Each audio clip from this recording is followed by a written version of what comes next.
Um homem atormentado e cheio de problemas psiquiátricos vai a uma consulta com seu terapeuta, apenas para descobrir que ele teria confessado, em algumas sessões anteriores, dezenas de crimes brutais e sanguinários, que colocam em xeque sua sanidade e o seu próprio senso de realidade. Nesse meio tempo, esse homem se torna procurado pela polícia e, após uma tentativa fracassada de ir de arrasta para cima, ele passa a buscar por uma cidade perdida, um refúgio para aqueles que vivem às margens da sociedade, monstros e deuses. A cidade em si se chama Midian e esses monstros que habitam lá se autodenominam a raça das trevas, ou então a raça da noite. E o nosso protagonista, esse homem tão abalado psicologicamente, vai aos poucos de um zero à esquerda a uma figura messiânica. Essa é a trama de Cabal, ou Raça das Trevas. Esse livro, escrito pelo Clive Barker e publicado originalmente em 1988, que por sua vez já partia de uma tentativa de abraçar um público mais amplo, com uma história menos sangrenta e gore que o seu sucesso anterior, que era Hellraiser. Porém, é claro, sem abrir mão de toda a sensualidade e a lascívia que já são costumeiros no trabalho dele. E felizmente parece que o pacto entre a Darkseid e o Clive Barker aqui no Brasil foi permanente e a editora agora está lançando esse livro em uma edição muito bonita, cheia de ilustrações do próprio Clive e com uma tradução excelente do Alexandre Boyd. E eles me mandaram, então eu vou falar um pouquinho sobre as minhas impressões dessa obra tão impactante para a carreira do meu autor favorito. Meu nome é Gustavo Fiô e esse é o Fita Maldita, e hoje adentramos os corredores subterrâneos de Midian, esse jardim do Éden para aqueles que foram rejeitados pelo paraíso, para falar um pouquinho sobre Cabal, sua potência queer e os monstros que vivem por trás das nossas máscaras.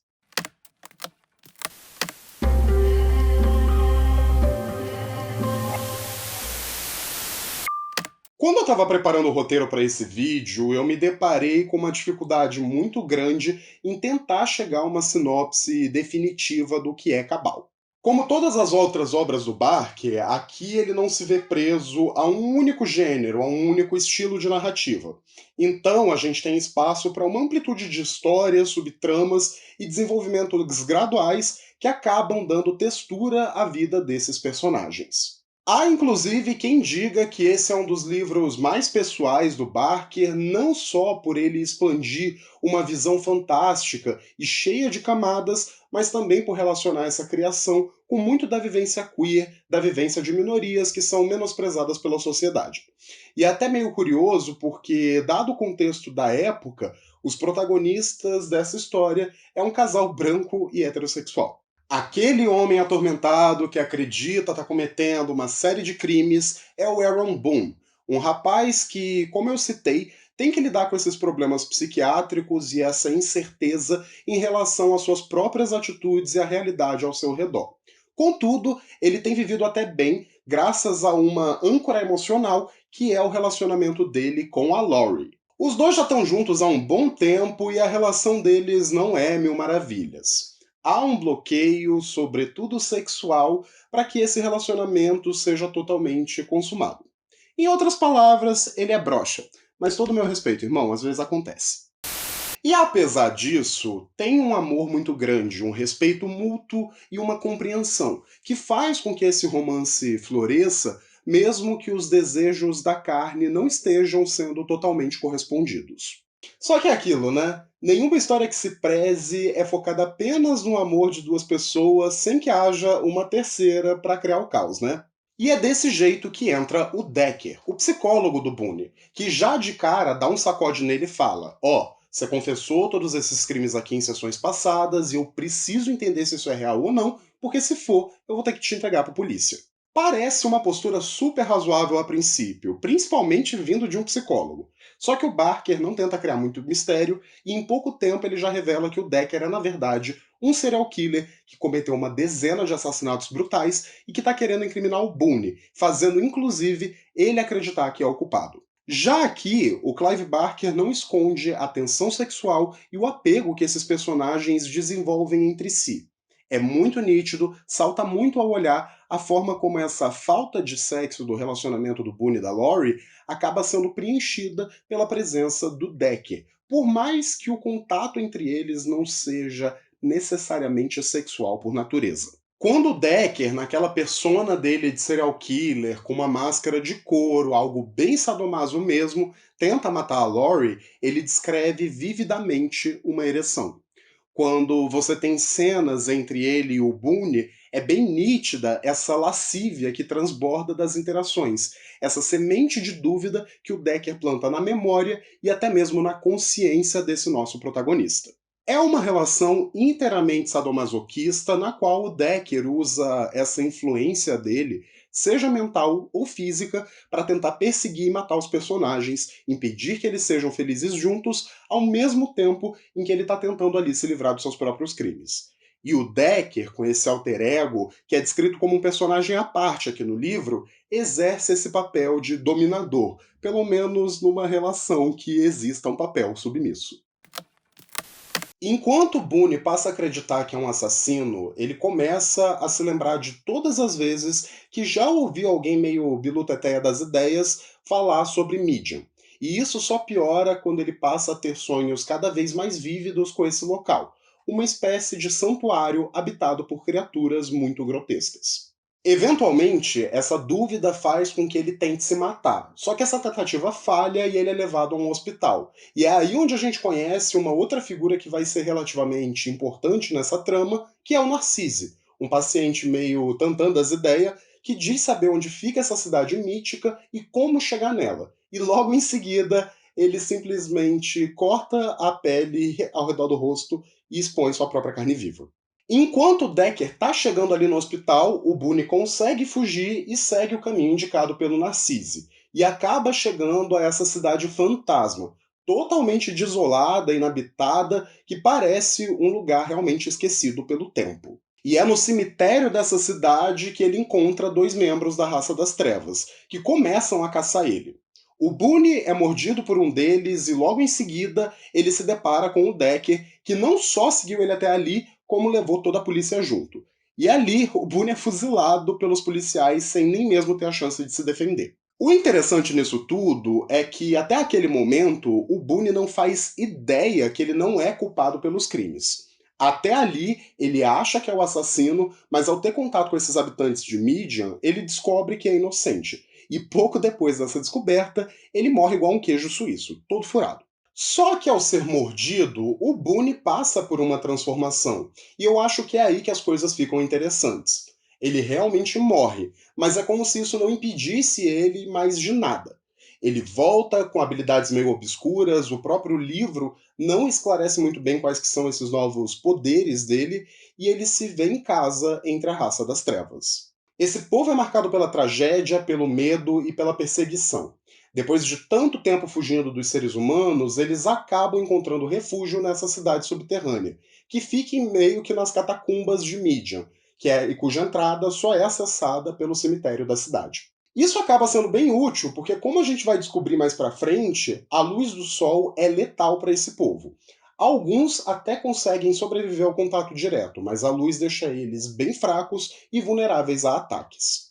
Nesse meio tempo, o Decker decide fechar as pontas soltas para acabar de vez com a reputação do Boone e se livrar de todos os crimes que ele cometeu. E isso inclui ir atrás da própria Laurie, que por sua vez é pega de surpresa com a notícia da morte do namorado. Eu tô passada, chocada. Meu Deus. E assim começa aquela clássica história de gato e rato, uma caçada em que as três peças principais, ou seja, o Decker, o Boone e a Laurie, vão se encontrando e se confrontando. E isso acaba escalonando para consequências maiores, tanto para esses personagens quanto para o povo de Midian. Eu sei que eu falei para um caralho e parece que eu dei todo o plot do livro aqui, mas eu juro que isso é só uma descrição das primeiras 50 páginas. Aqui a gente tem uma narrativa bem curta. Ao total, são menos de 300 páginas. E o Barker emprega uma agilidade que não deixa o tempo parar. O tempo inteiro essa história vai aumentando, se transformando e se reformulando. E o motivo para isso é que esse livro foi um dos primeiros, talvez o único livro da carreira dele que ele não escreveu no papel.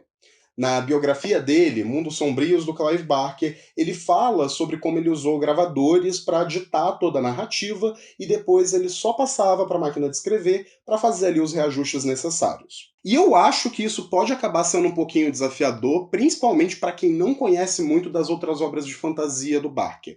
Porque esse é um livro pequeno, mas com ideias muito grandes. E às vezes são conceitos que você não consegue processar muito bem. E por mais que a escrita seja muito ágil, é um livro que exige que você pare um pouco e reflita sobre o que você está lendo. Enfim, o terror dos Bookstans. Now, Clive Barker, creator of Hellraiser, brings you a reason to really be afraid of the dark. Nightbreed. E essa história já foi adaptada algumas vezes. Em 1990, a gente teve o lançamento de Raça das Trevas, um filme bem polêmico que, inclusive, foi o segundo longa de estúdio do Barker, depois do sucesso comercial de Hellraiser. O problema é que, como o nome do Barker já estava muito associado àquele terror visceral e sanguinário, ele encontrou muita dificuldade com o estúdio para conciliar uma visão sobre aquela adaptação. E o resultado foi o corte de cinema lançado na época, que terminou com 1 hora e 40 minutos e que o Barker rejeitou por uma série de motivos. Desde o enfraquecimento de algumas narrativas e metáforas a um marketing duvidoso que tentou vender o filme como um slasher com monstros, capitalizando muito em cima do vilão vivido pelo David Cronenberg, Raça das Trevas acabou sendo um arrependimento do passado do Barker, apesar de ter se tornado um clássico cult, especialmente no meio queer dos fãs de terror. Eu quero falar mais sobre isso, então acho bom vocês ficarem meio atentos aí ao próximo vídeo aqui do canal, só avisando. Mas o filme ganhou um séquito tão leal que anos depois houve um movimento muito bacana de fãs para lançar a versão original de diretor de Raça das Trevas. Foi literalmente o Snyder Cut, só que movimentado por Viado Sapatão. Então, hoje em dia, você consegue encontrar aí facilmente mais de uma versão do filme, inclusive uma que é tida como a versão final do diretor. E que, por mais que não tenha sido editada pelo próprio Barker, porque ele estava meio debilitado da saúde na época, enfim, ele teve vários problemas bem graves, conta com o selo de aprovação dele, então é a história mais ou menos como ele imaginou ela originalmente. O plano original, inclusive, era que o filme fosse ser o primeiro de uma trilogia de horror e fantasia. Ele chegou a assinar contratos para mais filmes, só que como Raça das Trevas foi bem mal de bilheteria, esses planos nunca chegaram a se concretizar. Mas a história continuou nos quadrinhos, inclusive com direito a um crossover com Hellraiser.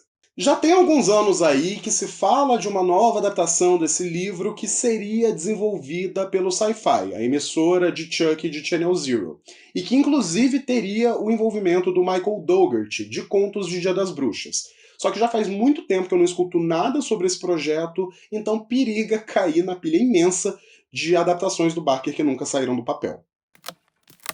Então, essa não é a primeira vez que eu leio Cabal, ou Raça das Trevas. Na real, eu não sei se eu já cheguei a comentar em algum vídeo anterior aqui, mas eu tô aproveitando esse ano para reler toda a bibliografia do Barker em ordem cronológica de publicação. E eu já tinha relido o livro esse ano, só que nessa minha edição aqui em inglês, que não tem ilustrações.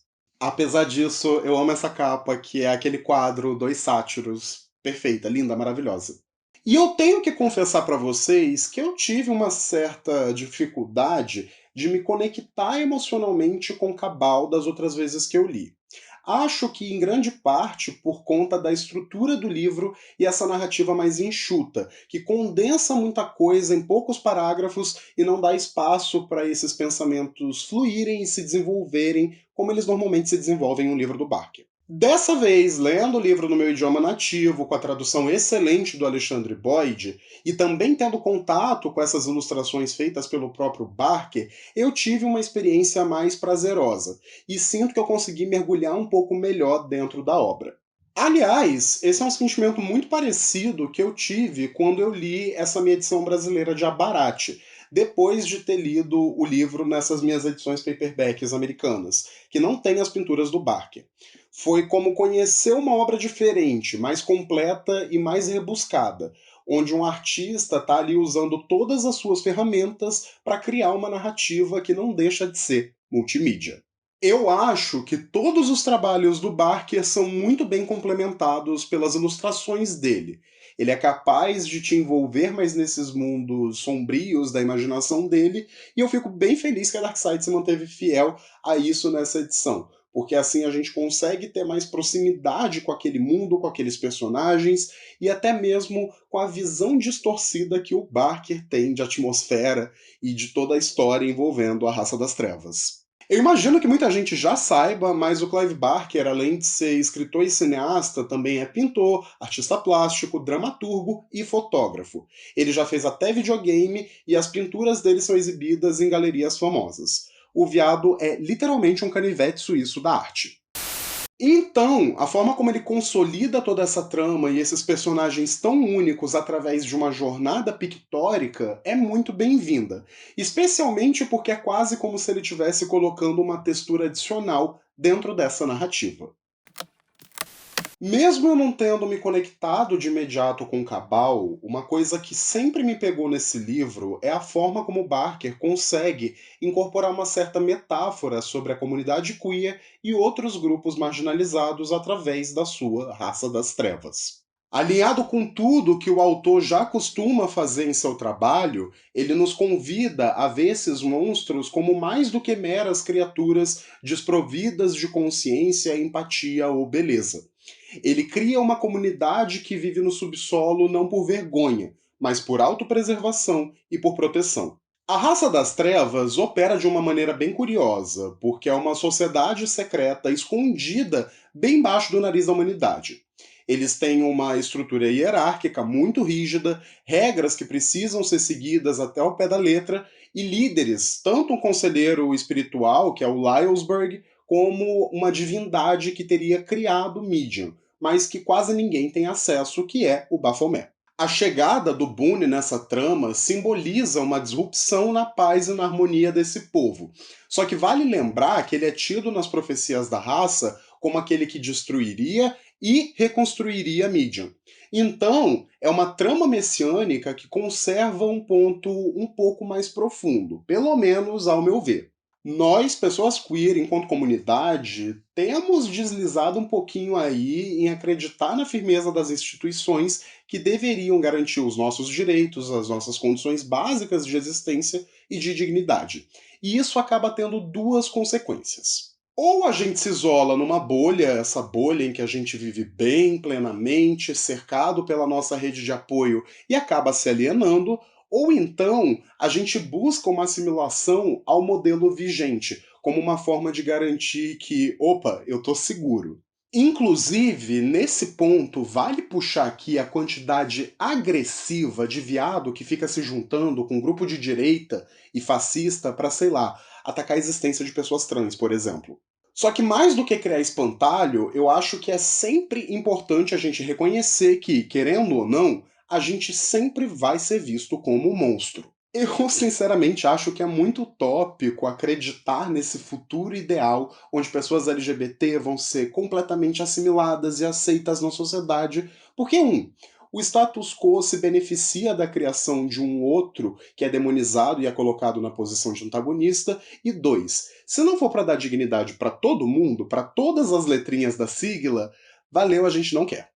E o que Cabal apresenta é justamente essa ideia de que o mundo não é um lugar seguro e bacana para quem está às margens. Eu não falei muito do que acontece depois na trama, mas digamos que existe um massacre que conta com o aval de grandes estruturas de poder, como a polícia e a igreja. E essa ideia de uma raça sendo perseguida, odiada e tendo que lutar para sobreviver me lembrou algo do qual eu tenho um carinho muito grande.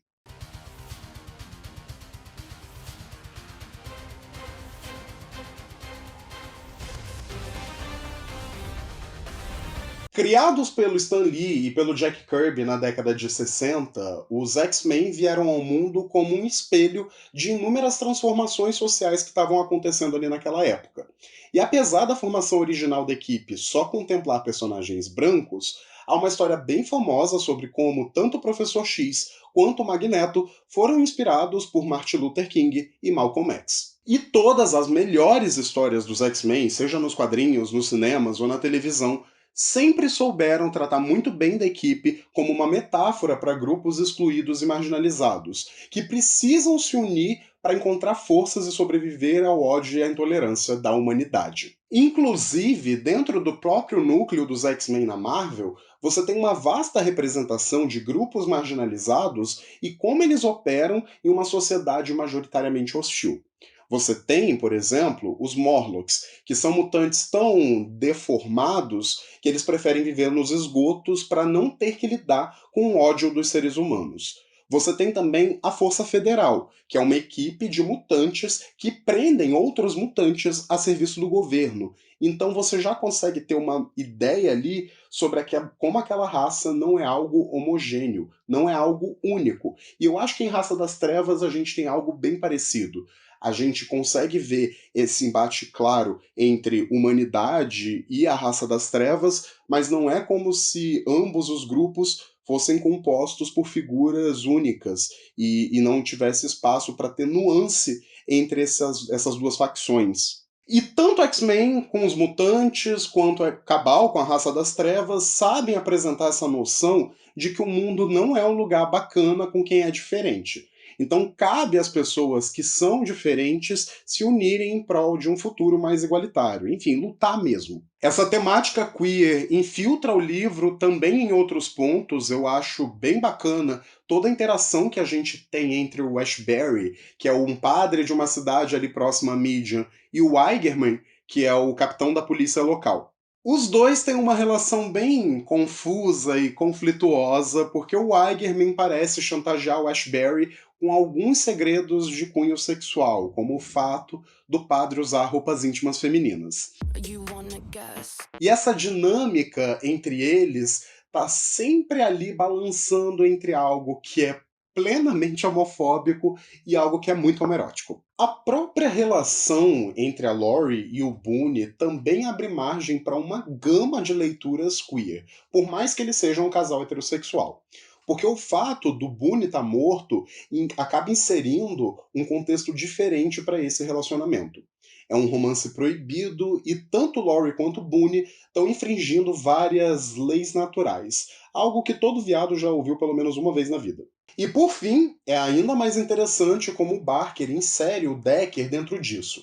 Ele é um assassino em série, ele não tem nenhuma moral, mas ele fica tão aterrorizado com o que ele descobre em Midian que ele decide fazer da sua cruzada pessoal destruir não só o Boone, mas também todos os membros da Raça das Trevas. E é curioso porque o próprio livro indica como ele teria um lugar ali, como ele poderia fazer parte daquela comunidade. Mas o ódio, o nojo, o desprezo dele só fazem com que ele se afaste ainda mais. Como eu tinha dito, toda vez que ele adentra nessa persona de serial killer, o Decker usa uma máscara de couro, toda retorcida, com os botões no lugar dos olhos, algo bem Coraline mesmo.